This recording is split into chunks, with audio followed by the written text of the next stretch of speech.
Hello. So first of all, a thank you to one of my subscribers, Declan Marsh, because he pointed out that the last few videos were just mute. There really was no point in keeping them up, so I deleted them. Hopefully this one will be okay. I've just tested it. Hopefully it's okay. I really don't know why this happens. It does periodically happen. My laptop's not that old. I've had it for just over a year. The volume is on full, 100%. I don't know why that happens. So apologies for that. It's frustrating for me, obviously, as a creator, to upload a video only to find that it's got no sound. Rather than just make those videos again, because one of them was about the late journalist Robert Fisk, I'm just going to have to discard that. Because time permitted, I don't think I'll have time to make it again. I will make this video though about President-elect Biden. And maybe it's good that I'm making it now because at the time I was a bit rushed and I'm skipping channels.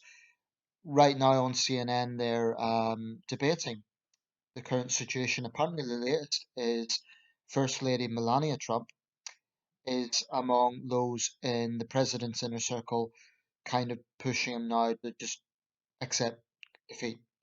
Um, how reliable that is, I don't know. But here's the thing. As it stands, Biden is on 290 electoral college votes. That's including Nevada. Pennsylvania was the key there, obviously. And I think Pennsylvania is going to become the new Florida. It's going to become the new bellwether state. Um, Trump is on 214. I think Trump may or may not win Georgia. I don't think Georgia's been declared yet. But regardless, it's clear that Joe Biden is well ahead in the electoral college vote.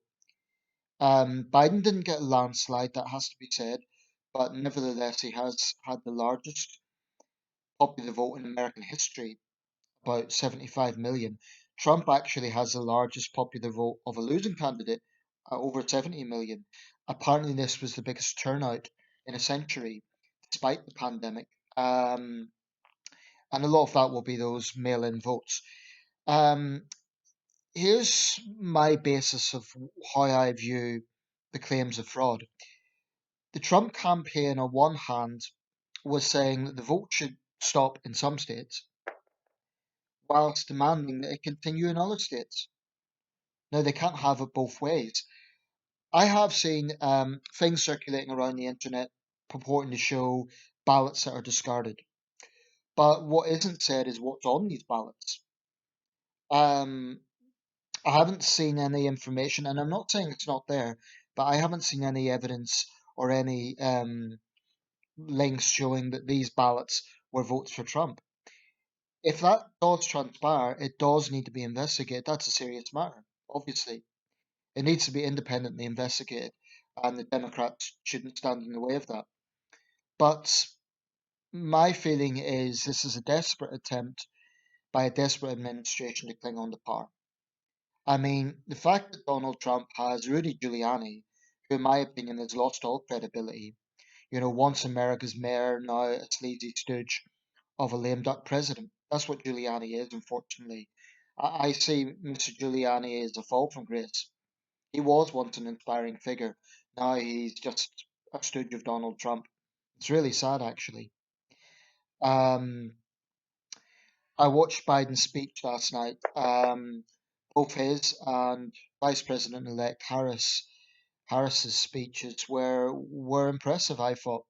Um, okay, Biden stumbled his words a little bit at several points, but it was generally had that Obama-esque unifying message. Now, I'm not saying that Biden is an orator in the way that Obama was. He's not quite as eloquent. Nevertheless, I thought it was a good speech. It wasn't, it was what I would call a gracious victory. We talk about being a gracious loser. Well, I think there's such a thing as a gracious winner as well. And Biden not once criticized Trump, not once did he criticize the other side. On the contrary, he reached out to them. And this is in keeping with a man who has a long track record of bipartisan work. Um, his faith came through in that speech, but it was a message of unity. And, you know, it remains to be seen what sort of president Biden will be. He may be a mediocre president. He may not be a great president. He may be a great president. We just don't know at this point. So I would say to those people being so pessimistic, just give the man a chance. Give him a chance. In 2016, although I was very critical of Trump, I was very much of the opinion, we'll give him a chance. I'll be making another video on what I think of Trump's legacy. That's for another video. But um, this is historic for several reasons. Obviously, Kamala Harris, first woman vice president and first vice president, who's a visible minority. Joe Biden, oldest president ever, and only the second Catholic to hold the position. Um, the largest turnout of any election, the largest popular vote of any winner in any election. So I do think this is a historic election. Some kind of are fairly routine, or every election, every American election's a big deal. But in my lifetime, I could point to 1988, 1996, maybe 1992 as well, um, 2004, 2012. Those elections where there was some frisk here and there, but they were relatively unremarkable. 2000, 2008, 2016, and 2020 are the four most consequential American elections, I would say, in my lifetime.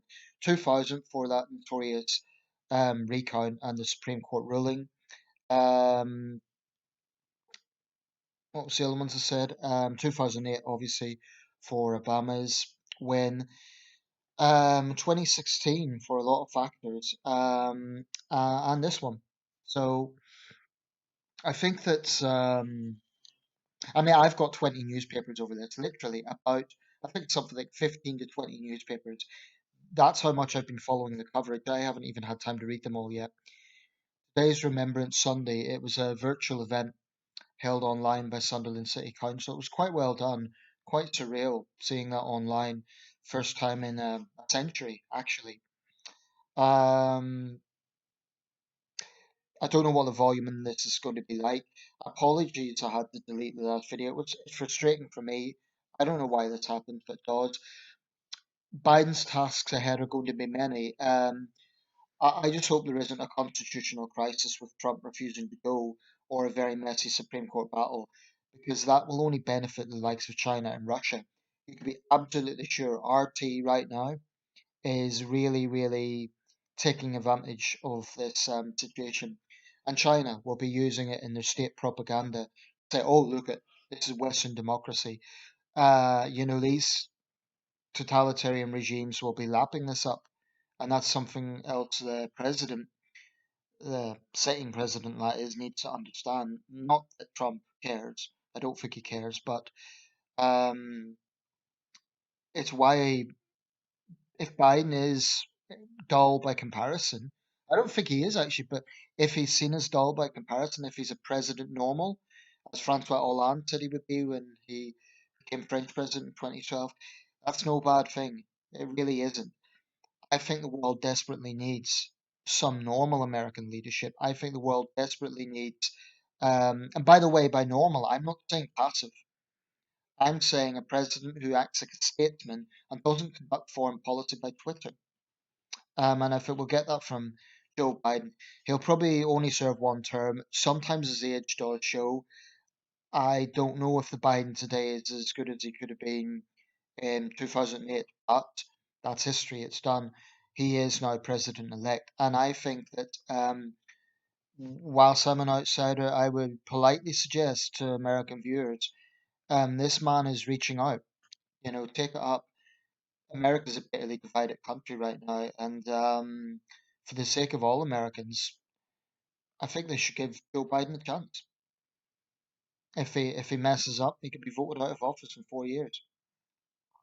But it's historic, and certainly as a lover of the United States, I want the United States to do well. I want President Biden to succeed, and if he is weak on areas like China and Islamism, I will be very vocal on that. But I say give him a chance because I don't think he's as weak as Trump has made him out to be. But time will tell. Time will tell. So I will leave it there. And like I say, this sound issue on my videos is very frustrating. I'd made other videos about the late journalist Robert Fisk.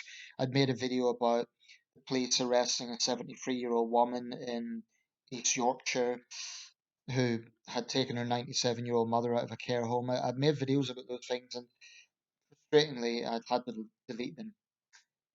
Anyway, hopefully the sound will be okay in this. Thanks for watching, and yeah, thanks to everyone just for subscribing and supporting my channel.